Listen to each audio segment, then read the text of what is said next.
Hello, I am Charles Musgrove, host of the AnswersThatCount podcast and also the president of CapServe 360.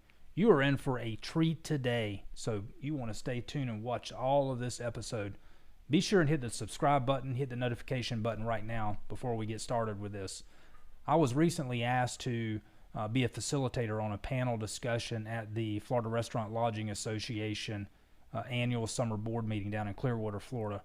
The topic of this discussion was the implementation of the $15 per hour minimum wage. Now, we kicked this off with opening comments from the FRLA's president and CEO, Carol Dover.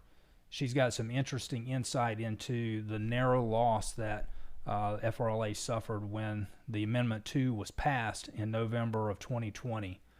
So you want to stay tuned and watch her opening comments. She also asked some great questions near the end of the podcast, so stay tuned for the whole show. On the panel, we've got Kevin Johnson. He's an attorney with the Johnson Jackson law firm. They specialize in employment law. We've got Mike Vinik with BJ's Restaurant. They're a national brand, so it'll be interesting to get his perspective on what BJ's is doing across all of their units in all of the states that they're in. Are they going to implement a commission-based compensation plan? Are they going to stay with the tipping model? Are they going to go with a service charge model? What kind of technology are they going to implement? Stay tuned for that. He's got some great comments. We've also got Chad Mackay. He's an independent operator from Seattle, Washington, and the state of Oregon. So he's come down to the state of Florida to talk about what his restaurants did over 5 years ago when they implemented a service charge model combined with a commission-based pay for their servers and bartenders. He's been extremely successful with that. You want to see how he's done it, why he did it, and the success that he's had since he's done it. So enjoy the show. It's going to be a great show. I'll check in with you at the very end, but $15 per hour, great panel discussion. FRLA, thank you so much. Enjoy the show. My name is Carol Dover. I'm president and CEO of the Florida Restaurant and Lodging Association. It is so wonderful to see you all. We've got a couple of great days planned. Mr. Chairman, Jim Shirley, always great to have a wonderful chairman, but this one's a chef, so it makes it even really a lot of fun. If you haven't been up, you're going to see tomorrow, we're going to showcase his area up in the Panhandle, which is where our November board meeting is going to be. It's going to be very special up there as well. I want to just recap a little bit about not only why this is so important, but it's an incredibly painful topic for me to even talk about. I can't even imagine being you, because one thing you all probably know about the fabric of FRLA is we don't usually lose. That is not in our DNA. And this minimum wage battle just sucked the life out of all of us, Dan Murphy and his team, and I could never say thank you enough to all of you who stepped up to the plate, because had there been more of you, we wouldn't be where we are today, and we wouldn't be having this conversation. To take an issue this important and lose by 0.07. Almost won every county in Florida but Dade. So if you're from Dade County, you can now leave the room.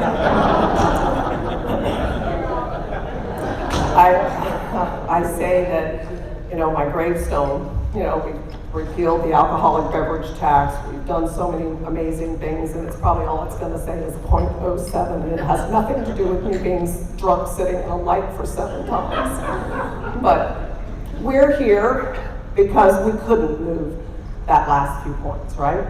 We moved 10 points. It was polling at 72%, and everyone said it was not doable. So don't ever believe that on any election. So I'm super excited. When Dan told me about Chad, I had to listen to this podcast because I wasn't there the day, and I listened to it twice and was so blown away by what he's doing, because right now our job is to say, don't bring me the problem, bring me a solution, right? So we lost, we got to put that away, as painful as it is, and now we got to move to the next chapter, and that is, what are we going to do to make it easier for our industry to survive? And so Charles Musgrove, who is no stranger to our group, he's been doing quite a bit with us. He owns a company that 360 Serve, right? CapServe 360. He's a CPA by trade. He does help our industry with accounting and consulting issues, but Charles is who did the podcast with the gentleman that you're going to hear, but I'm going to turn it over to Charles Musgrove to tell you a little bit about Chad.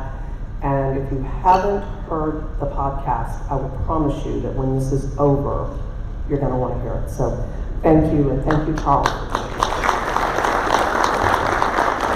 All right, thank you for joining us today. Before we get kicked off, I want to give special recognition to Nick Sarah. Nick was really the one of the restaurant leaders in the Northwest Florida area that really brought this issue to the executive staff of FRLA and said, hey, we need to do what we can to educate the membership and to bring options to the membership on just how to manage this wage increase that we're all going to have. So it's a fact, the minimum wage is going to be increasing through 2026 and beyond. So we'll talk about legislative things that we may can do. So we'll turn to Chad on what he's done with that. But before we get started with the panel discussion, I'm going to bring Nick up and just he's going to tell us a little bit about what led him to get this thing started. So Nick.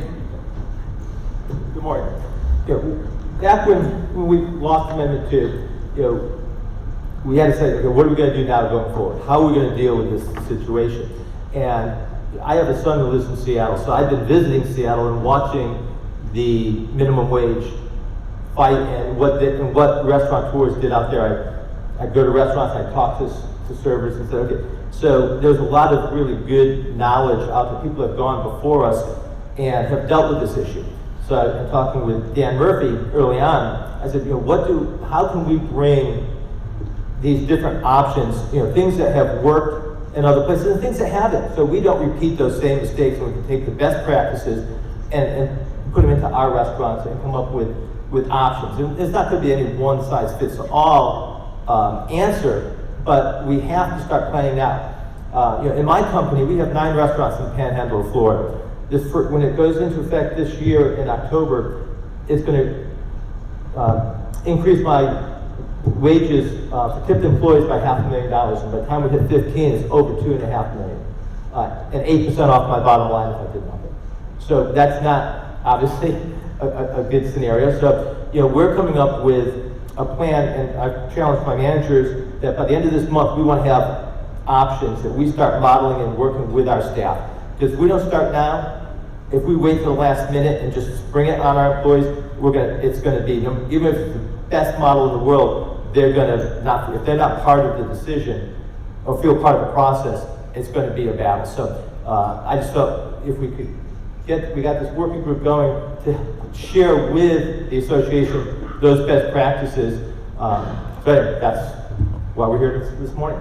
Hesitation that we're glad that Kevin, the attorney, is in the group with us. So you don't get to say that very often with an attorney, but we proudly say that with Kevin. Mike Vinik. Mike is an area vice president with BJ's, so we're going to also get the perspective from Mike and what BJ's is doing on a national level. Since they're in multiple states, I think it'll be interesting to compare and contrast what Mike is doing, what BJ's is doing, compared to what Chad is doing in the Big Blue area in the Northwest. Is it okay if I say that, Chad? The Big Blue area. So before I go any further, I do want to say the billionaires. The billionaires, that's right. So are we glad that we're in Florida? I don't want to get political. I'm not going to get political, but man, I have never realized how happy I am to be in Florida and to have a governor like we've had since 2020.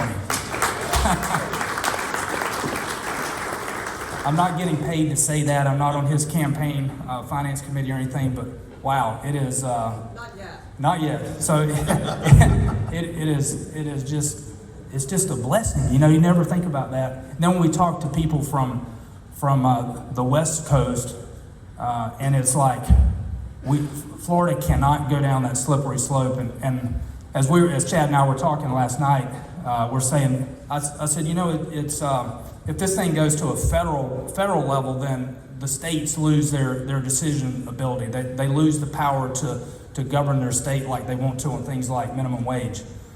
And I said, thank goodness we live in Florida. But he said, but Florida just voted for this minimum wage increase. So the warning to that is, and Carol mentioned this also, we do not want to be on that slippery slope. So we need to do what we can now to prepare, whether that's in our own business, whether that's legislatively, or whatever that action needs to be. We need to be proactive and not go further down that slippery slope, because we don't want to be sitting here and saying, well, they did it in California, they did it in Washington, now Florida is next in line. We don't want to do that. Is that okay, Chad? Sounds good to me. All right, and I'm going to facilitate this. Thank you, Carol, for introducing me. I am a CPA by trade, and I provide consulting services right now to the restaurant industry and other industries. So let's get this thing started. I'm going to leave this up. I'm going to stand here. Is this? I know this is loud enough, so I just hate to sit down. Chad, I'm going to start with you, and then we'll get some reaction from Kevin on the legal front, and then we'll compare what BJ's doing on a national scale. In the beginning, so you know most good books start with in the beginning. So in the beginning, tell us if you did a compare and contrast to where Florida is now and where Seattle and Washington were at the time that this whole minimum wage increase started. So I think that's important to know where we are in the whole timeline. Yeah, I think for Seattle's minimum wage, I believe, passed about 6 years ago, 5.5 years ago. And then there was a rolling implementation. One of the big differences between Seattle, the passage in Seattle and down here in Florida, is in Seattle, Unite Here and SEIU and those, they separated large and small. So the small restaurants were incrementally going up, and the bigger restaurants went up quickly. That hockey stick is all coming together now. And so right in the middle of the pandemic, all things are converging, and now in Seattle, I'm at $16.69 for minimum wage for tipped. Did you hear that? $16.69. So 15 is just the beginnings. It's usually indexed to inflation. So going back to when that passed and we ran the projections, I think Nick had said this earlier, for our 2 Seattle restaurants, it was going to be $700,000 off the bottom line just for tipped employees, not even dealing with wage compression or any of those ideas. And this is back before the wages really started accelerating. And what I will tell you this is the minimum wage has nothing to do with minimum wage. It has to do with your tipped employees, right? You can't find a dishwasher for $10 an hour or $11 or wherever we're at right now. You can't find a cook, you can't find housekeepers, all those areas. So this is a war on full service restaurants against table service and tipped employees. And there is a war on hours that was just declared in November, and you haven't realized it yet. Because when you start managing hours, when you go from 5 to 15, now all of a sudden every 15 minutes, every 10 minutes, those increments in a full service restaurant make up a big deal. All those add up. And so you're just at the beginning of where this starts, and you have an opportunity to start to craft your way through this and make changes as an industry before it's all done to you. So yeah, that's I think that's important to know where they were when they started and where he's at now. He's about to hit $17 per hour minimum wage. They do not have tip credit anymore out in Seattle, right? No tip. We've never had tip credit in Washington State. No tip credit. Since 82 or 84. So tell us about at that time, you did this early on, and for those of you that have not watched the podcast or heard the discussion that we've been talking about is a commission model. So it's a conversion. I hate to use the word service charge, because when you hear restaurants that go to a service charge, there's like a negative connotation and you think bad things about it. What Chad has done, and he best describes it instead of me, but to really, let's talk about the commission model of paying those tip employees. Instead of tips, we're going to pay them on a commission basis. That'd be your servers and bartenders. So, Chad, I'm going to let you talk about and describe what led you to the decision to make that implementation, and we'll get into how you did it, the good and the bad of that. So it actually all stemmed from a class action lawsuit around wage and hour. So around paid breaks, tip pooling, other pieces, because that's the other thing that comes with larger minimum wages, is all of a sudden those damage costs start to incrementally get bigger and bigger and bigger. So if you're at 15 and you've got an issue on paid breaks and meal rest periods and all that, those all add up. So I got to hang out with people like Kevin a lot to understand, how to defend ourselves and then how to build and think about things going forward. And it was on a conference call, one of my director of operations now, my president of our company, on a call with our attorney in Oregon, and she said something that just kind of like blew us away. She said, well, you don't have to pay minimum wage as a base wage. You could pay $1 an hour if you pay commissions, and they have to at least make minimum wage. And it was that breakthrough phone call in a class action suit that we settled that got us to the point where we were able to totally rethink the model. And I love variable cost models. I grew up in the restaurants, got an accounting degree, grew up through Arthur Andersen on that side, and then went into technology. So I've done a ton in the financial portion. I love anything that's a variable cost. I'm like, if I could plug 6% in for rent and that's it, great, I love it, right? So when we had that breakthrough, which was the base wage and minimum wage don't need to be the same thing. That you could have a commission wage, base wage, and then pay commissions on sales. As long as they made minimum wage, you're good to go. So for people operating on the West Coast where we don't have tip credit, this was like an aha moment. This is our tip credit we've never had. And so when that was kind of the breakthrough moment to realize, wow, we could actually do something entirely different. And I shared with you when I told my dad what we're thinking about doing, and he's he's 80 now, long-time restaurateur. I laid it out for him. He's like, why didn't we do this 20 years ago? I said, I know, it's kind of crazy. Yeah, it is. So, yeah, that's Chad. I'm sorry I didn't do this when I introduced you, but Chad flew out from Seattle specifically to speak at this conference. So please, if you don't do it right now during the session, make sure you tell Chad thank you for coming out and taking his valuable time to help educate us. So Chad, I really appreciate you doing that.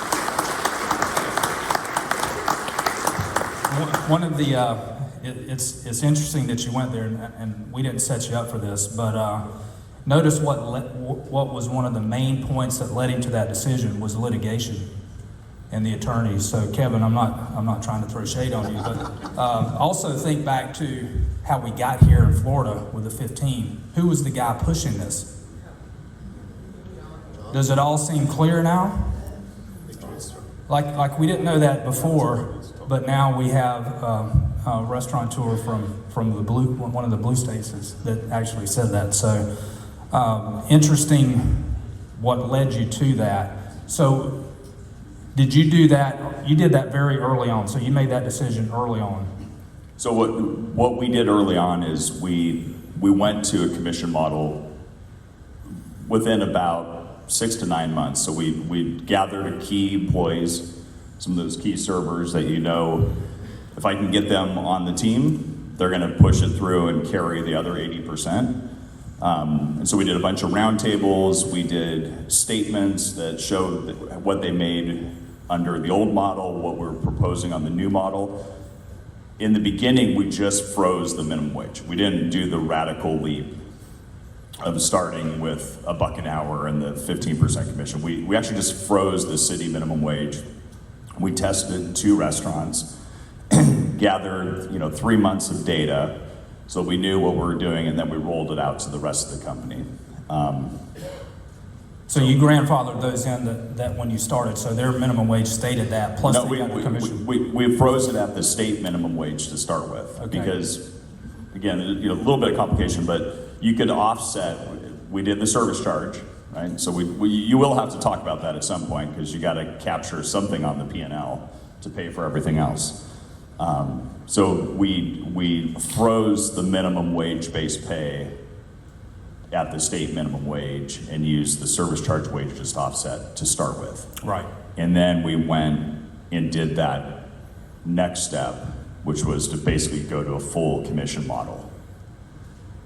In the meantime, we had told our servers, hey, and again, everybody has to do what is right culturally, but in my business, my servers are sales team, delivery, service. I have never declared war on my servers. I want them to make exceptional money. I want my kitchen to make exceptional money. And too many restaurateurs and too many people are trying to solve all sorts of problems in one fell swoop. And when we rolled out the initial one, I told my service team, servers, you will not make less under this model than you did before. And because we allow additional tipping and bumps, up front, we assumed it'd be 0. We didn't know if anybody would leave anything extra. And so when we rolled out the full model, we realized, no, they do leave extra, but instead of taking back additional base wage from our servers that went with us to begin with, we basically froze them at what turned out to be 6 1/4.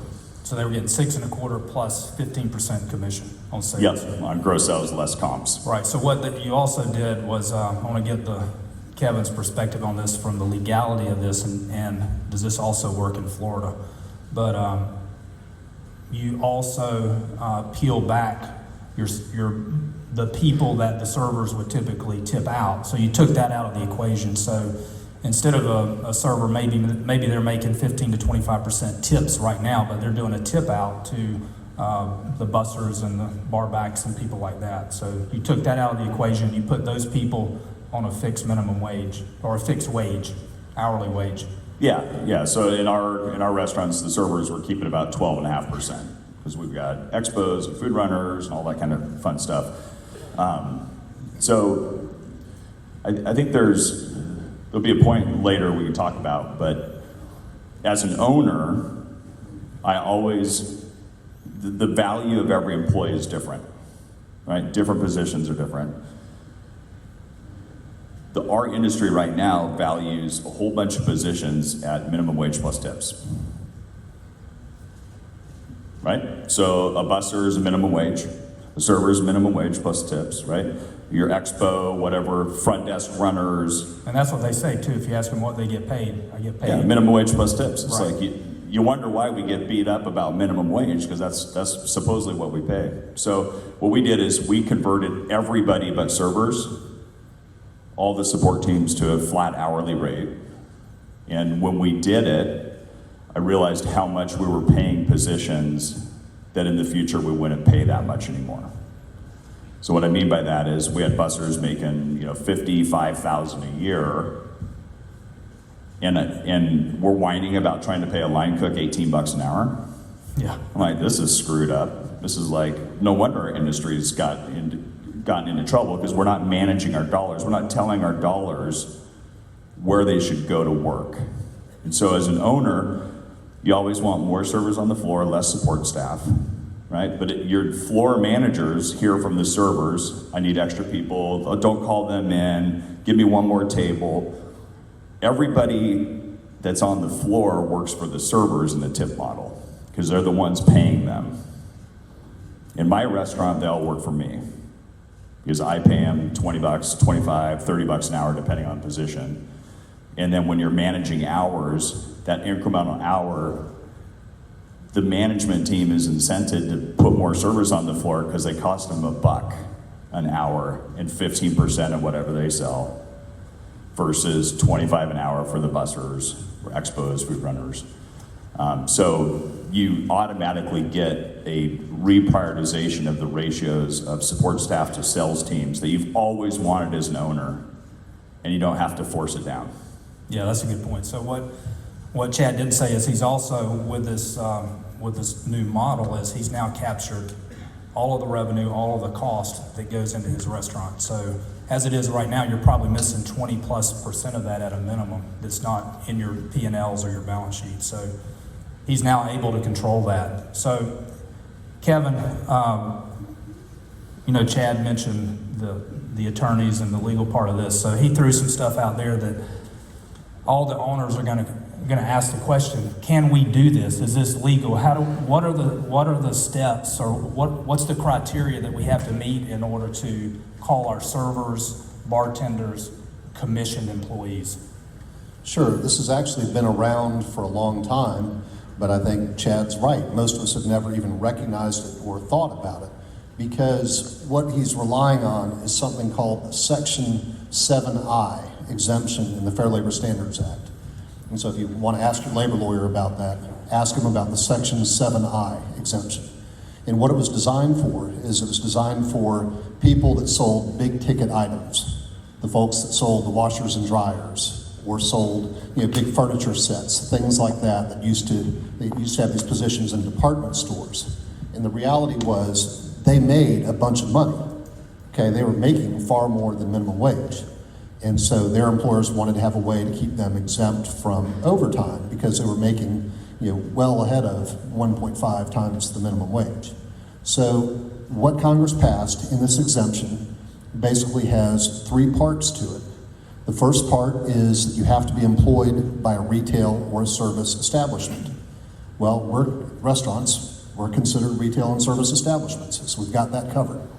The second part is that in any overtime work week, your regular rate of pay has to exceed 1.5 times the minimum wage. Okay, so that means that if I have an overtime work week, we know that anybody who's under this exemption is getting at least 1.5 times the minimum wage, which if they were a minimum wage tipped employee is what they'd be getting, right? And the third part is more than half of their total earnings must be commissions. So it's not something you can just sort of dilly-dally around with. You have to be committed to it, and you have to be really on a commission model. It's not just that you're using a commission here and there, and maybe they make an extra 10% out of commissions. Commissions have to be at least 50% of their total earnings. And it's that simple. It's those 3 parts, and really only 2 of them once you're in the right industry.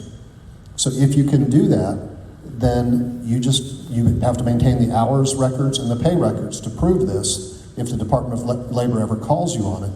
But at that point, it's really about getting your model right. And there are a couple of things that follow up to this. One is you cannot be doing this and calling your tips commissions. The Department of Labor is real clear about that. If the customer has the opportunity to say, no, I really don't want to leave that recommended 20%, I'm going to choose not to, then that's a suggested gratuity. That's not a service charge, and you can't count that towards commissions. But other than that, this is a fairly easy thing to administer as long as you have the records. Very good. So without putting this thing in an Excel schedule, it sounds like that's a pretty easy barrier to cross. I think it is when you look at it, as long as you can show that you're doing it right. I think what Chad said makes a lot of sense. You have to sit down and you have to figure out the value of these positions. And I think what he did was really, really smart in terms of going to the leader servers, the ones who are your thought leaders, and getting their buy-in and running the models to show them you're actually going to do better under this system. Because I think that's the biggest problem here, is just overcoming the inertia. Right. And overcoming people who say, well, it can't be done that way, or I've never seen it done that way, or I don't believe it would work for me.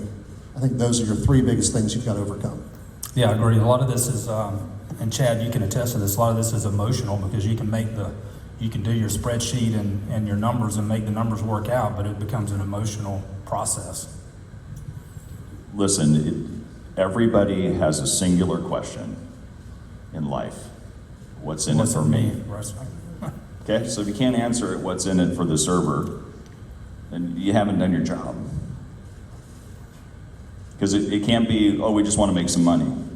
Right? Like, well, nobody cares whether you make money or not. I mean, the politicians don't care, the public doesn't care. If they like you, they don't really like you that much, right? Because you just lost the minimum wage battle, which is a direct assault on your business.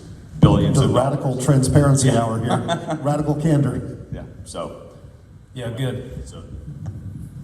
So Mike, you're in, what's that?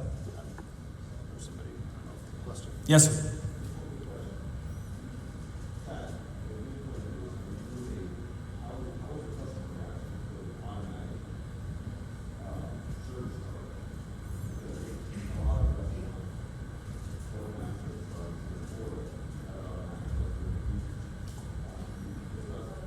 Chad, before we get into the questions, I'm going to do a question and answer at the end. I'm going to leave plenty of time for that. So that'll be our first question.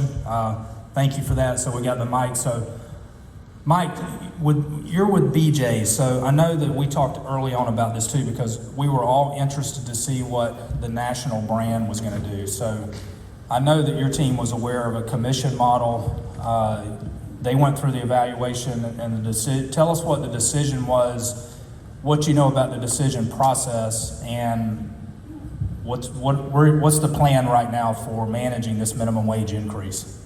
I think as a national brand, there's different challenges because we have different rules, and we're in 27 states, and there's just different rules in every state. So really trying to figure out what works best for us globally. So we're not opposed to the service model, to the service charge model in general. And that may be something we'll do later, but what we really said was, how can we use different efficiencies to put ourselves in a better position and offset some of this? And not just price, because you can't just take price, right? But price, obviously we took price. We have, I think we have now 11 different menu tiers based on location with price. So price was certainly part of that. And then also, we used our marketing to steer guests towards higher margin items that we execute really well. So that also helps us on the margin side through different marketing, through our menus, through our loyalty club. And then we looked at food efficiencies. So, one of the challenges for us is we have 140 menu items. 140 menu items, as you can imagine, is kind of a mess. Like, that's a lot, right? So we had to really look at that and say, so what are the things that we can do as a brand that are going to keep us our brand, that's going to keep the same thing for our guests, but provide us better efficiency? So I'll use an example of pounded chicken, right? We sell so much chicken. Our number one item is a Parmesan crusted chicken. So we've got people back there hammering out chicken all day long. So we just negotiated to get pre-pounded chicken. So that's going to save us on the labor side. And then how do we leverage technology? So technology is a huge thing, and so we tested handhelds for a long time, but when we tested handhelds, what was interesting is the servers felt disconnected from the guest, right? My head's in my handheld, I'm not actually talking to the guest. But then we found out that was really about a 2 to 3 week period until they got really good at the handheld, and then they engaged with the guests the same. And we saw our service scores actually go up because the guests felt like we were quicker. They felt like they could order, like that it was all done, it was sent. They felt good about it, and we were able to be faster for the guest experience, which also helped us turn better, which also brought more money in. So that also helped us. And then, we think about COVID and what this whole situation did. For us, what it did is it took our takeout from about 7% of sales to about 22% of sales. So then we said, well, we make more money off takeout. So how do we leverage that and get better at that? But we also said if we're going to do 22% takeout, we certainly have to be better. Because when we were at 7%, frankly, we just weren't that good at it. So we use technology also to leverage that through digital ordering, through using our website, also that people can check in so we can see that their car's there. We can see it on our KDS screens. So we were able to leverage that. And then QR codes has become a big thing too. And I know many of you have used QR codes or did during the COVID time, but our menu, which was like War and Peace, we were able to look at that and say, okay, so printing that thing, it costs us $1 million a year in menu reprints and this huge book. So by going to a QR code, it costs us really nothing. All we're doing is updating something on a site, and then somebody clicks on it. So I think we were able to really look at that through, again, technology, takeout. I mean, California, we're paying $14 an hour for servers. So we have that same issue that Chad was talking about. But how do we really manage this? And then can we leverage some of these areas of the country? And then where are we going to build restaurants? For us on a national scale, we still have an opportunity to build restaurants in the Carolinas and Virginia, where you have a tremendous advantage with being on the federal, tipped wage of $2.13 an hour. So we're able to also leverage that. We don't have to do, in Mobile, Alabama, I have to do a lot less sales to make the same money that I make in Florida, and now a lot less sales than what I'm going to have to do to make money in Florida. So we're able to leverage that. And I know we all want to be a $55,000 a year busser in Seattle. I'm going to send my son up there next week, so for a job. That's what we're doing on a national scale. Yeah, that's good. So I do several podcasts with economists. He's actually the chair of the economic department at FSU, and one of the big things we always talk about are incentives, and incentives really drive this model. So with tips, you got incentives involved. If you go to a straight service charge with no commission based, then you lose that incentive, and we've seen that model fail in several instances. So one of the incentives, and I have to ask you, Mike, so what's the incentive to open a new store in California or Washington for BJ's? There's not a lot, but in California we do tremendous volume because it's really the heritage of our brand. So we make it all up in volume. I mean, the volumes in California in some restaurants are double what they are in other places, so we're able to offset that a little better just because of volume. And also in California, because we started as a pizza place, so we sell a lot more pizza. The mix in California as opposed to the mix in Florida or on the East Coast is very different, and I think anybody that serves pizza knows that pizza is a really high margin item. So, well, good. So the incentive is you got to watch your product mix, and you got to make sure that you have the revenue to cover that cost, because it's definitely a disincentive otherwise to open in those states. I want to leave plenty of time for question and answer. I know both Carol and Dan said let's make sure we give the audience time to ask questions, because this is something that is, at least to us and the members on our working group, was a new concept when we look at, let's convert from a tip model to a commission model. And Chad, I'm not sure how many questions I've received both online and in person about this model. Last night, after we had dinner, I went back to the room and I started getting text messages from a restaurateur asking, "Hey, I just saw the podcast and tell me about this commission model."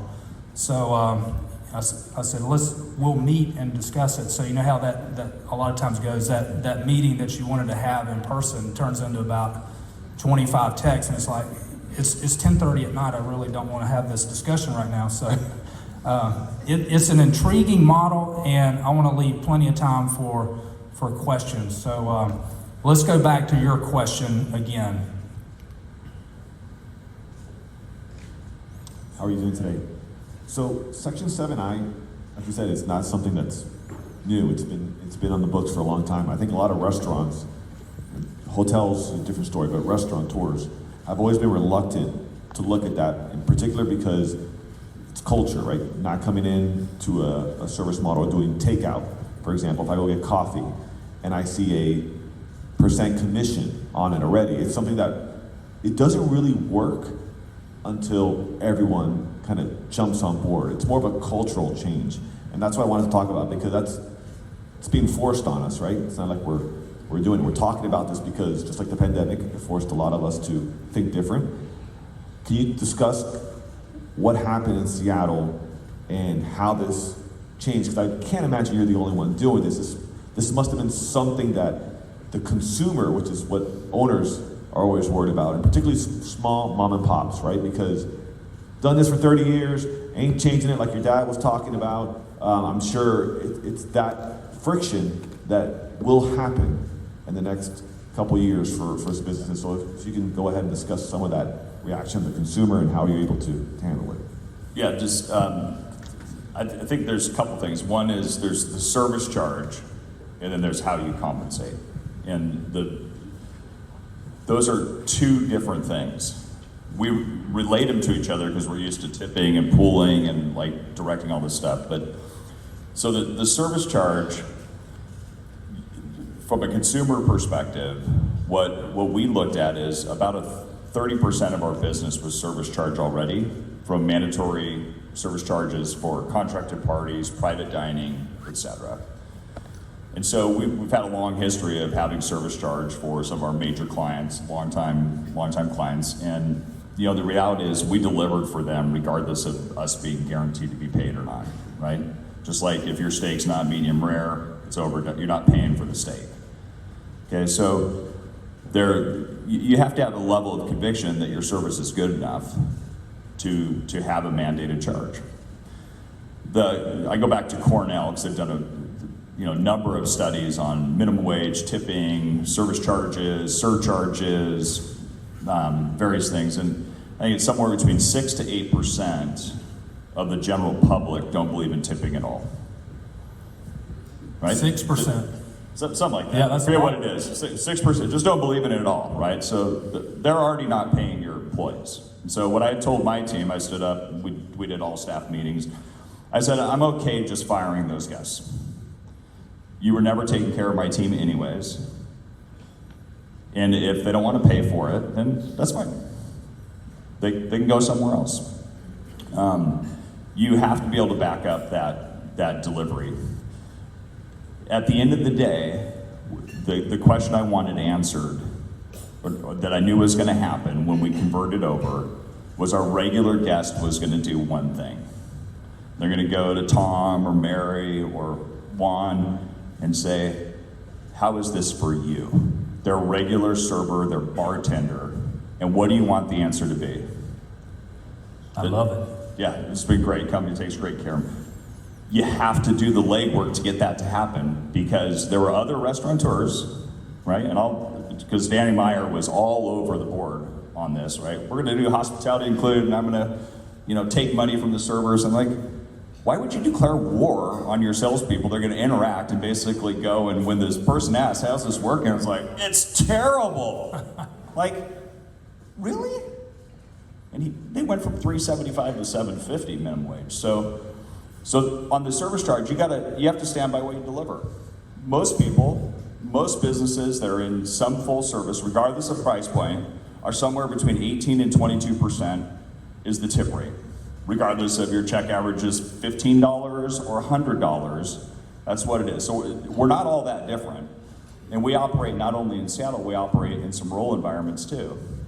And we had one person in Walla Walla, which is a farm country, wine country destination, and they just threw a fit and dressed down our managing partner there, and left in a big huff about, you're not going to tell me how much I pay people and da-da. And our managing partner said, you know what, this is what we're doing. It's okay. If you don't want to, you don't have to be here. And my dad is partners with him, and this is Dan Thiessen, and Dan's like, oh man, you saw that. And he's like, yeah, you know what? Where else are they gonna go? We're the best goddamn restaurant in town. And guess what? They came back after about 2 months because they missed the camaraderie, they missed the service, they missed those pieces. So again, we're just one solution. The thing is, our industry is so reluctant to change. You asked a question, how many other people jumped to the commission model? In Portland, we shared this with about 50 restaurateurs. None of them switched. 5 years ago, right? You're like, really? They're like, oh, we want to wait and see how it goes for you. I'm like, well, I'll tell you right now, sitting in Washington, Oregon, pre-pandemic, right? You have to back up. Our profitability numbers were back to basically the early 2000 numbers at 16 bucks an hour. So I don't know if that's not a compelling enough story that you got to rethink what you're doing, because you talk about 7i, because we've had a war on hours for so many years, there's not a server who ever gets close to overtime. So even though we have the 7i designation, it's very rarely invoked because we've managed those hours so that the average server works about 28 hours a week. It's kind of wild. So Interesting. So, Carol. So, first of all, thank you for being here. I want to say that, thank you, counsel. So, when you get your legal counsel to run mics around. You know, we've talked about this for decades. Our industry has such an image problem, right? You know, when you grow up, and one thing that we know that we've dealt with hamburger flippers, and it's not a long-term career, and they come in and then they're in college. And we've been trying to figure out, how do we make these jobs real life jobs? We were talking about Burns Steakhouse, which they've been at this model since the 1970. I didn't know that, so I've been double tipping at Burns all these years because I had no clue they were on a commission model. But with that said, so we have the image that we want to work on in making, what I like about where you're headed is there's some branding that could be done to make this industry more of a long-term, you can really have a career here. Like, it's not just to put yourself through college.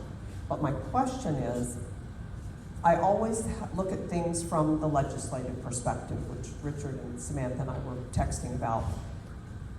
What have you learned that we could do early on to protect an assault on our inability to do it by something happening statutorily that prohibits this type of a model? yeah, I mean, to be aware that it's out there, so you can't protect what you don't know about. So we had a consumer-related law. So this is where a lot of stuff started around service charge. And you'll read some stuff in California, but Washington had a really interesting twist on service charge and a disclosure language. It started as a consumer disclosure because one of our representatives in Washington State was like, where does this service charge go? Not to us, but this was 8 years ago or 9 years ago. And so he passed this Consumer Disclosure Act that was for the consumer. Well, it created a gray area for the class action attorneys. And so they started basically roughing up restaurants around the service charge. And if you don't disclose it correctly, it's wage theft, was where they started. Fast forward, when the state minimum wage passed, they embedded the service charge disclosure into that minimum wage so that it became law. It was no longer gray area, it was true wage theft, which of course provides all sorts of great action for the class action attorneys and the plaintiff's attorneys with very little work on their side to extract money out of you, right? I mean, Absolutely right. so to at least understand what are the things that you need to at least look at. In California, they have wage orders that predate back to post-World War II that actually preclude the commission model for restaurants specifically.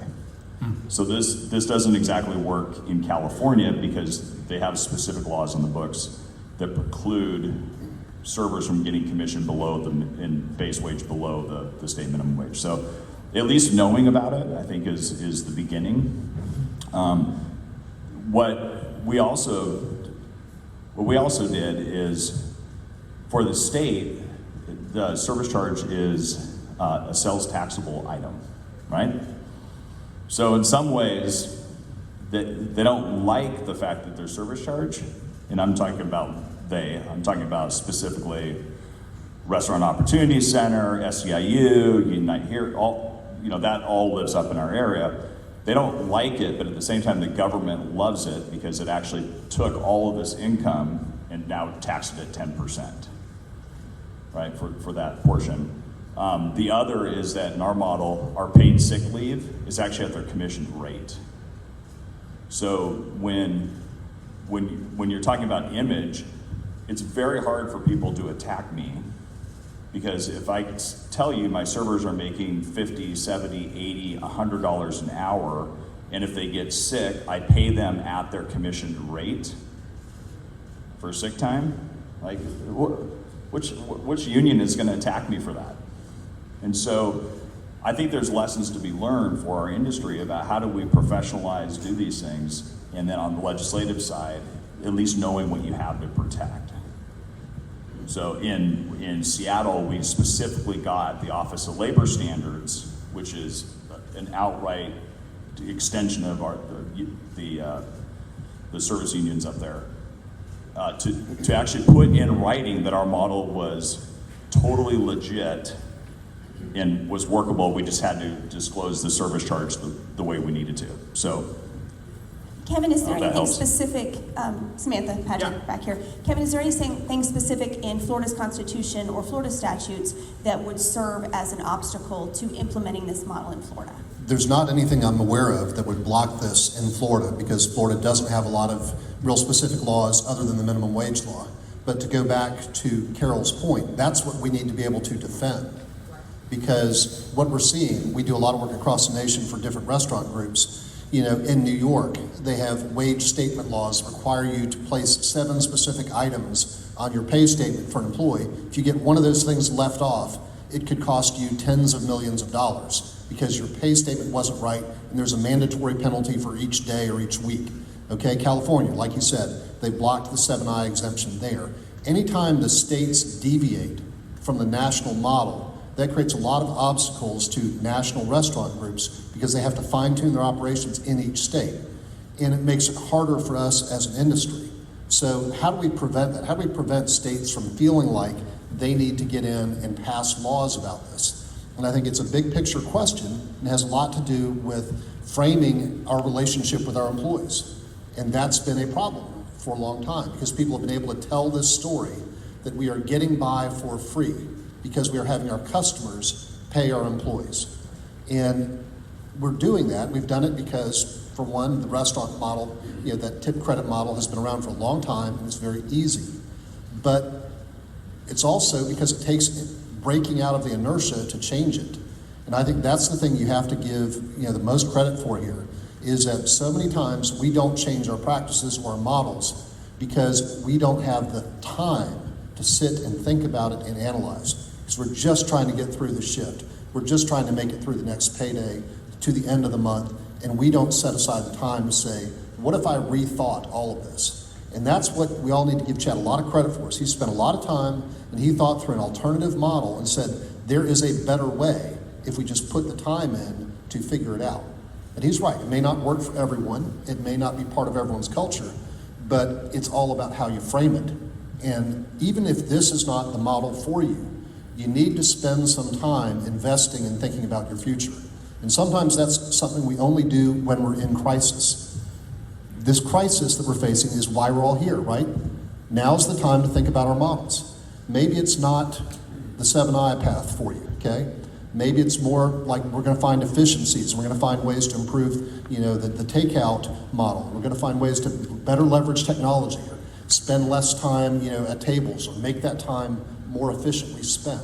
But you have to invest that time and think about it, because there's so many things we just never think of. And I'll give you an example. My mom sent an article to me because she knows I follow all this stuff and she likes to find things to send me. It was an article in the Washington Post a week or two ago. And it was about the 5th Street group up in Charleston. And they were having the same problems we all are with paying, you know, back of the house staff and finding staff. And they were only 50 or 60% staffed for where they wanted to be. They decided they were going to shake it up. They added a second tip line to their checkouts for the back of the house specifically. And they promised to match it up to $500 a week. And all of a sudden, they were 100% staffed. And apparently their customers are okay with it because they're still apparently doing pretty good business. So I had just never even thought about that. To me, hey, there's a subtotal, there's a tip line, and then there's a total. Why couldn't there be a second line there? Because the reason we can't tip out the kitchen is because the Department of Labor told us we can't force servers to share tips with the kitchen. Why not? Well, ask the Department of Labor. It's a stupid rule and it's been around forever, okay? But can you get around it? Yeah, if you're smart, you just ask the customers to help tip the kitchen. Now, you run into the same framing problem of, are they gonna think we're passing off our duty to pay the kitchen well and push it on to the customers? If you can frame your way out of that and find a way to say, we're trying to make sure we pay our kitchen employees fairly, that might work for you. But until you put the time in to think about the alternatives and to think about how you're gonna frame it, both for your guests and for your employees, you're not doing the hard work. Okay, we gotta invest in the structure of how we pay people the same way that we would invest in the physical layout of our restaurant, the quality of our line, the speed of our technology. This is an investment, and I give Chad a lot of credit for making that investment.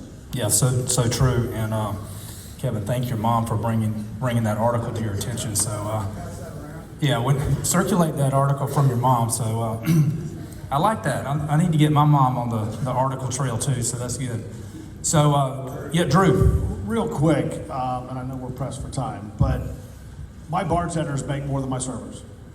It's a craft, it's a skill that they're getting. Part of that increase in income comes from the tip out pool that the servers are giving to them. But if we eliminate that, which it sounds like we would, is there a different compensation model that you're giving to them versus the servers? And my second question, real quick, Chad, would be, is the $1 15% because $1 is the minimum that you can do?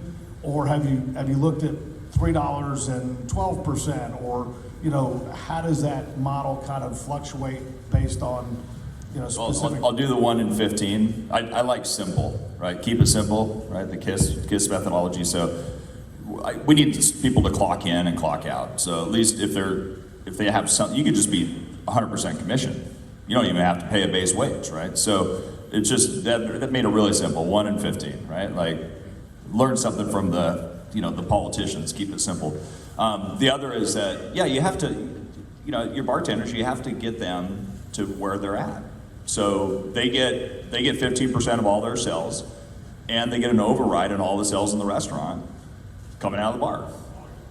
So what I do like about it is that you don't get a lot of drinks that go across. So the bar is always the one area where they produce, collect, serve, right? So they're padding their bottom line in most parts with your booze, right? Giving away drinks. So in ours, at least they're getting 15% of sales automatically if they ring the damn thing up. So I want them on our team. Not running their own show. So we just pay them. We get them an override commission on the restaurant sales. Yeah, so they do well. Yeah. Yeah, those guys are and bartenders are the ones that actually are the closest for the 7i because their shifts tend to be longer than the servers. So you like entrepreneurs, but you want them working on your team. I like that. So quick question from the back here. I think it's an interesting idea. Thank you for bringing it up and being here. Servers are really smart with their money. So at face value, what they're gonna really see from this is that they're getting paid $1 plus 15% tips. And also my question really is, how are you able to rebrand this commission structure? Because at face value, a server could argue, you're just paying me $1 plus 15% tips. So I'm interested to see how you were able to brand that. I mean, we spent time with them before we did it, and then we monitored it after implementation, those first few months in those two restaurants, and then just checked in, and we went back, did reports, we compared to what they would have made under the old model, what they made under this one. And so there was definitely a level of trust we built that was basically me saying to them, I'm committed that you're not gonna go backwards. And if we mess it up, we'll figure out how to make it right, whether it's the commission portion needs to go up or not. And so we have one of our CREDAR behavioral standards is data, not drama. And so we had a situation in our Portland restaurant where there was a lot of grumblings that they weren't making as much money. We're like, what? Okay, so we got down, went through and we ran all of the servers, all the commissions, all the stuff. We're like, there's not a single person here that's making less money. They're all actually making more under this model. Like, what's going on? Well, it turned out we have captains, and the captains were not getting any of the gravy, any of that little extra from the bumps that occurred. And they felt like, oh, well, we helped them get that bump. Why aren't we getting tipped out on that? So we actually ended up went to the captains. We're like, hey, listen, we pay you commissions too. So our captains get salary plus commissions as well. Our commitment to the servers was you get to keep 100% of your bumps. So if there is an extra tip left, and we actually have a specific format to not fool people into it, they get to keep 100%, including we don't deduct for credit card fees, right? I mean, people get in trouble for this stuff. The bigger you get, the more trouble you can get into. So to go back, you have to sit down with the team, build up that trust level, and then back it up. So if you did it wrong, fix it. Because they're super smart. When we finally rolled, because we originally were at 12.5%, and then we went to 15%, I sat down with our main servers in Seattle and said, well, what we're going to do is we're going to go to 15, but we're going to drop your wage. And they're like, by how much? I said, well, it's probably it'll be 6.25. So again, this is implementing through time. 6.25. And our longtime server, she's like, yep, that's about what I figured. She'd already done the math. She already knew what the answer was. So you're right, they're super smart. And so you have to treat them like adults and treat them like professionals. And as long as you're living up to that and you're not trying to do it to them, but do it with them, I think it's the difference. So We have our last question here from the back. Thank you. Thanks for coming. I really admire what you've done there. That's really a smart move, so, especially after Danny Meyer tried and failed, and you figured out a way to do it right. I looked at your restaurants. I've been working in LA myself the last 16 months, so I feel your pain. But really a cool idea that you came up with. So, you probably now, this is not going to be the only speaking circuit that you end up on. I guess we're going to see you pop around the country. So probably fair to say that when you show up in a state like Florida, the people in this room, their knees shake when we talk about giving up tip credit, right? And the change of that is probably the biggest hurdle, like for a lot of people. My knee's been shaking back here the whole time, they're just thinking about it. Because, all of us that have run restaurants in Florida all this time, it's the best thing we have had going for us, and we fight every year, to make sure that we don't lose it. But my real question, comparing the two restaurateurs that are on the panel, is your model contingent upon PPA? And I looked at your restaurants. I know your restaurant. I'm guessing you have completely different PPAs. Now, I'm just guessing your PPA is higher than the normal restaurant, or per check average, or whatever you want to call it. 60, 70, maybe more. Yours probably closer to PPA of 20. Now, is that relevant in this model? Well, my busters aren't making 55K. So yes, it is relevant in the model. For us, when we look at that, there is a big difference. I think we talked about that back when we had our first Zoom together, and really looking at that and saying, okay, so if we're at an $18 PPA, that's a lot different than somebody that's a lot higher. So it's not, you have to look at that, because to me, everything isn't one size fits all, right? So you can look at some of these things that I was talking about with the efficiencies and some of those things, and you can look at that, but you can also look at that and do what Chad's doing, right? So you can take both of them and really, balance that to make your business even more profitable, like Chad was saying, more profitable than maybe it's ever been, even in this climate. And I think the other thing you gotta look at is we look at wage, and obviously it's gonna affect servers a lot at the beginning. And we look at compression, and we may look at it and say, okay, I think I said this earlier today, the compression piece for the kitchen isn't really gonna hit us for a couple of years. But to Chad's point, if we wait a couple of years to deal with that, it's going to be here before you know it. So we really have to look at that whole piece with the kitchen as well, and how are we going to start getting ahead of that today, rather than in 2 years when it goes to $12, $13 an hour. All right. We're going to have to close it there. I'm getting the hand signal. So this has been a great discussion. You know, there's a lot to cover. So if you get the opportunity to hit these guys up outside the conference, be gentle with them. But I'm sure they will answer questions. And thank you so much. Enjoy the rest of the day and celebrate Florida.